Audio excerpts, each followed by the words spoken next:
UFC 292 is done. और इस पूरे फाइट कार्ड का जो सेंटर ऑफ अट्रैक्शन था वो था शॉन ओमैली। और इस फाइट कार्ड का जब मेन कार्ड स्टार्ट हुआ, Chito Vera versus Pedro Munhoz, और लास्ट का जो मेन इवेंट था Aljamain Sterling versus Sugar Sean O'Malley, start to end ये फाइट कार्ड पूरी तरीके से शुगर शॉन ओमैली के वजह से पॉपुलर था। क्योंकि चीटो वेरा वर्सेस पेड्रो मुनियोज ये फाइट अपने मैचअप की वजह से इतना पॉपुलर नहीं था जितना कि शॉन ओमैली के स्टेटमेंट की वजह से, जो कि उन्होंने अपने एक इंटरव्यू में दिया था कि अगर वो UFC 292 में चैंपियनशिप बेल्ट को जीतते हैं तो वो दिसंबर में रीमैच करेंगे चीटो वेरा के अगेंस्ट। अगर वो UFC 292 में वो भी अगर मैच जीत जाते हैं तो सबसे पहले वो अपनी बेल्ट को चीटो वेरा के अगेंस्ट डिफेंड करना चाहते हैं।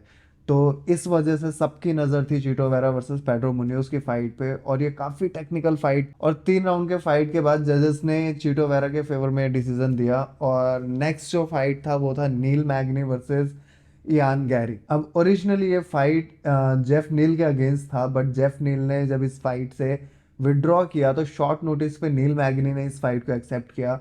और सडनली ये इन दोनों ही फाइटर्स के बीच में ये फाइट इतनी पर्सनल हो गई कि इन दोनों के बीच में जो ग्रज था वो देखने लायक था। और राउंड 1 से ही जिस तरीके से इयान गैरी ने नील मैग्नी को डोमिनेट किया है, ये काफ़ी शॉकिंग था और ट्रिमेंडस भी था एट द सेम टाइम। क्योंकि नील मैग्नी एक वेटरन है UFC के, और उन्हें आज तक किसी ने इस तरीके से डोमिनेट नहीं करा है। और इयान गैरी ने फर्स्ट राउंड से ही नील मैग्नी पे जो लेग किक्स उन्होंने अटेम्प्ट किए, और उनके सारी लेग किक्स लैंड हुए, और वो इतने हेविली उसको लैंड कर रहे थे कि नील मैग्नी की बॉडी लैंग्वेज और उनके रिएक्शन में उसका इम्पैक्ट क्लियर दिख रहा था। और इयान गैरी को भी ये बात पता थी, इसलिए उन्होंने अपने स्ट्रेटजी को चेंज भी नहीं करा, और उन्होंने थ्रू आउट 3 राउंड्स उन्होंने सिर्फ नील मैग्नी को किक किया है। और मुझे पर्सनली इस फाइट के रेफरी से भी प्रॉब्लम है, क्योंकि नील मैग्नी 3rd राउंड में कहीं से भी इस फाइट को कंटिन्यू करने की हालत में नहीं थे, और रेफरी के पास इनफ चांसेस थे कि वो इस फाइट को रोक देते, बट उन्होंने रोका नहीं। और नील मैग्नी ने जितना सफ़र किया उनके उनके रिएक्शंस में दिख रहा था कि कई बार तो ऐसा भी लगा शायद वो मे बी जितने दर्द में है वो शायद रो दे। तो it is what it is. अब रेफरी ने नहीं रोका तो नहीं रोका, ठीक है। बट इयान गैरी ने डोमिनेट करते हुए इस मैच को जीता, और बहुत ही स्मार्टली उन्होंने अपने पोस्ट फाइट इंटरव्यू में स्ट्रेट अवे उन्होंने वंडर बॉय थॉमसन को कॉल आउट किया अपने नेक्स्ट मैच के लिए। लेट्स सी क्या होता है। अब बात करते हैं को मेन इवेंट, जैंग वेली वर्सेस अमेंडा लेमॉस। अब UFC में बहुत कम ऐसे चैंपियन हैं जो अपने वेट कैटेगरी को इस तरीके से डोमिनेट करते हैं जैसे जैंग वेली ने लास्ट मैच में किया।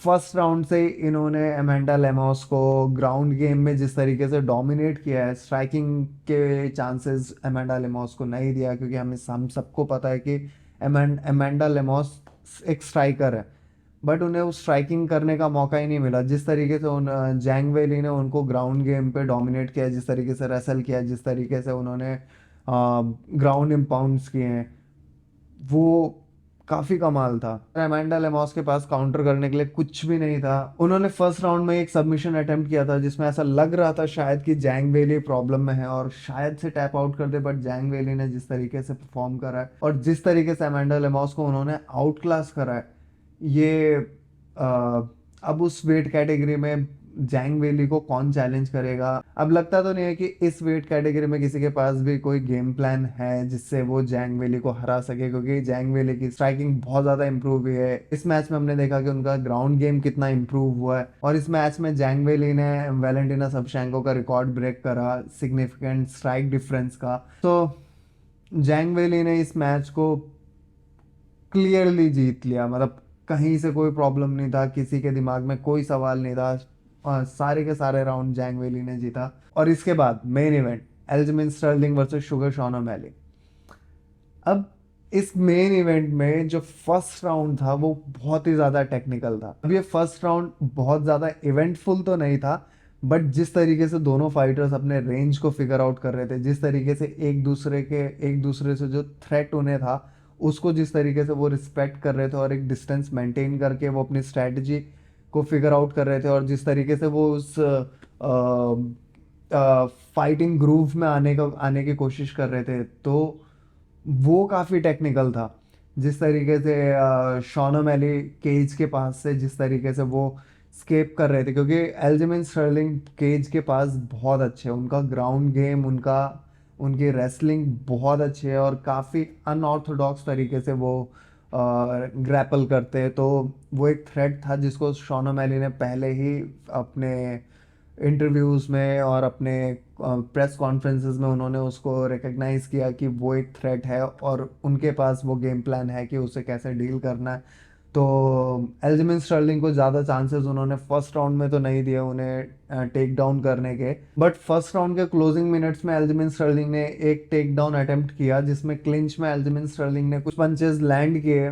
जजेस ने भी इस राउंड को 10-9 से एल्जिमिन के फेवर में किया, बट सेकेंड राउंड में maybe I am assuming कि शायद उनको कॉन्फिडेंट फील हुआ हो कि अब वो शॉन ओमैली को टेक डाउन कर सकते हैं, और उनको शायद कॉन्फिडेंट फील हुआ और उन्होंने सेकेंड राउंड में अटैक करना चालू करा, उन्होंने फॉरवर्ड प्रेसिंग चालू करा और एक मिस्टेक और शुगर शॉन ओमैली ने एल्जिमिन स्टर्लिंग को नॉकआउट किया।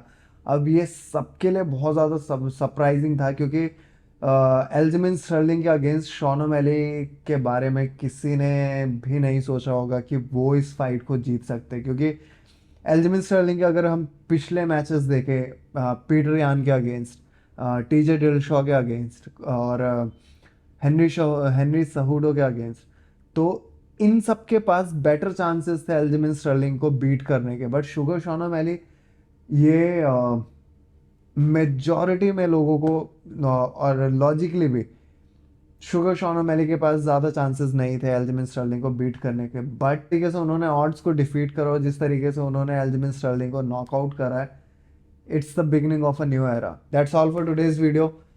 वीडियो अच्छा लगा हो तो प्लीज़ लाइक करें, शेयर करें, कमेंट करें और सब्सक्राइब ज़रूर करें। Until we meet again, take care, bye bye, piece.